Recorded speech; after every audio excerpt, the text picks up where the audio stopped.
guys, it's Robin, RsIslandCrafts, and this is Talk to Me Tuesday for Tuesday, March 6, 2018. It's been one of those weeks where I touched a little bit on everything, but I never really felt like I got much accomplished throughout the week. One of the things that I did get done is I made one of these snap top purses, or I shouldn't call it a purse, it's makeup bag, project bag, whatever you want to use for it.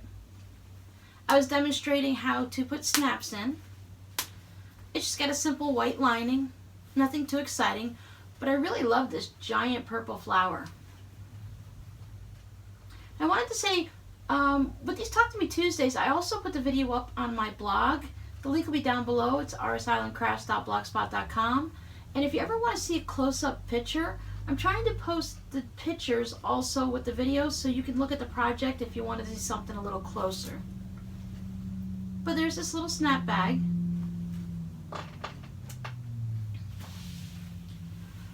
The other thing I was working on is I'm trying to find the 1/4 inch mark on my sewing machine, and I'm also trying to make some 9-patch squares while doing so. Laura Lynn from the Mom and Pop Quilt Show, it's a channel on YouTube. I'll put a link down below for it. She's collecting 9 patches made from 5-inch charm squares to make donation quilts. So I went through my fabrics, basically my scraps, and I made some. And they told me they're supposed to be 14 inches square when you're done. I'm getting close. I'm at 13 3/4. Normally I'm about a 1/2 inch off. So I thought I was doing really good. They looked about right. I was really careful. I measured my seam. I checked my ironing. But still, when it was all said and done, and this one's used, I made this with actual charm squares, so the cutting part's not my fault. Apparently it's somewhere along the stitching. Some people online in their Quilt Mafia group gave me some helpful hints on finding the exact mark and marking it on my machine, so I'll give it a try.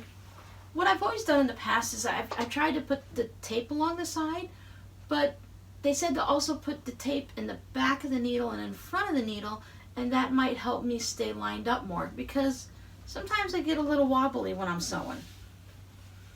But I did get those done, so even though they won't work for that donation quilt, I can either add some to it and make one myself, or I can send these up and Laura Lynn can use it for a different type of quilt. Now, since we're in a new month, we have new numbers for our UFO, and I believe this was, whatever the number was, I think it was like 9 or 10 or something. This was the one that was chosen.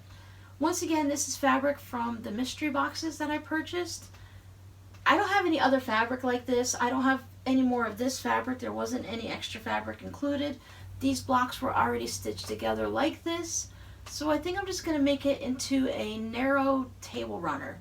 Kind of like when you have that table behind the couch. It's just a really narrow spot. So maybe someone will want it for that or on top of a dresser. So I'll turn that into a table runner. And because that's such a small project, I pulled out a second one. And that one was, someone was making a Christmas stocking quilt. I remember several years ago, around the time really when I purchased the box, where these stocking quilts were really popular. Someone on a blog was doing it and everyone was following along. And it's not too bad, but once again, I don't have enough to do a full project with. The problem is there's this really nice fabric, and it's all one fabric here. So it made a really nice look for the cuff and a little special contrast there and the stocking. So I have 3 of these blocks. And then I have 4 other blocks that, I mean, they're all stockings and they sort of kind of match. I mean, it is Christmas fabric, so technically it goes together, and there's reds and greens. But what I'm going to do is, I think I'm going to split this into 2 projects, make maybe 2 small maybe make 2 or 3 small wall hangings, maybe just do 4 stockings. And then if I put 1 in each, I can make 3, and then make some more and add to it, and I should be okay. We'll see when I sit down and actually start doing it. I'll have to, I mean, I could figure out the pattern from here, but I know I've seen it online, so I'll just do a little Googling. And I'm sure the blog post will pop right up where it's from. Now when I sat down to do this video, I went to grab everything and I went to look for my knitted washcloth. Now I've either lost my washcloth or I never finished one this week, which is really unusual, so I was a little bit surprised. And I started working on these earlier in the week, and then by, I think it was Saturday morning, I decided I didn't like the way my craft room was set up, so I tore the room all apart and I rearranged everything again. So I spent a lot of time doing that on Saturday and Sunday, and then I started playing with like little crumb blocks. And I just wanted to play in my scraps because when I tore the room apart I found more scraps, and I thought, well, I don't really feel like sewing much of anything, so let me just play with scraps. I did a little short video and I'll put it in right here so you could see easily on my table what I was doing. This is what's currently on my sewing table. I'm making basically crumb blocks, freeform blocks, improv blocks, whatever you call them. I don't go any smaller than 1.5 inches when I start the pieces, so I don't really go teeny tiny like everyone else, but I did manage to get 9 blocks done for my many hours of stitching. Anyone who's made crumb blocks know how long it actually takes. But by the time I'm done, if I actually can garner up enough steam to finish this session, I will have several blocks because I have bunches and bunches left to work on.